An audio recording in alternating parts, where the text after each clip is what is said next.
6 अप्रैल को 10 बजे रात परेड ग्राउंड में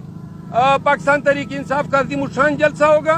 यही दावत है पाकिस्तान तहरीक इंसाफ के मुल्क भर में कारकुनों को, तमाम सियासी कायदीन को, कि आप इस जलसे को कामयाब बनाने के लिए, इसमें हमें इस्लामाबाद हाई कोर्ट ने जलसा की इनेकाद की इजाज़त दी हुई है, तो लिहाजा किसी किस्म की वायलेंस की तवक्को नहीं है। और हम जलसागाह में लाइटिंग का, स्टेज का तमाम इंतजामात, डीजे का बंदोबस्त करेंगे। काफी अरसे के बाद हमारा जलसा होने जा रहा है, तो लिहाजा तमाम जो हमारे वर्कर्स हैं, कारकुन हैं, पाकिस्तानी, पिंडी इस्लामाबाद के शहरी और पंजाब भर के लोग, केपी के लोग इस्तेदाएं आए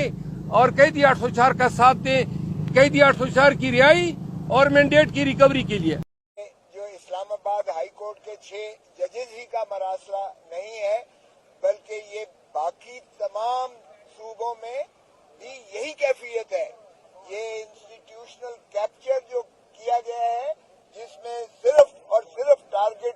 पीटीआई खान साहब को और पीटीआई की क़यादत और पीटीआई के कारकुनों को किया गया है। और खान साहब ने ये बार बार तकाजा भी किया है कि 9 मई का जो ऑर्केस्ट्रेड जो एक बयानिया बनाया गया है, उसकी एक हाई पावर जुडिशियल कमीशन हो और खुदारा 45 साल अब न लगाए जाएं इंसाफ करने में कि एक और जो है हरदिल अजीज वजीर आजम को जो है अवाम से मुनक़ते करने के लिए और पार्टी को तितर बितर करने के लिए जो 9 मई से लेकर 9 फरवरी पर आकर फॉर्म 47 के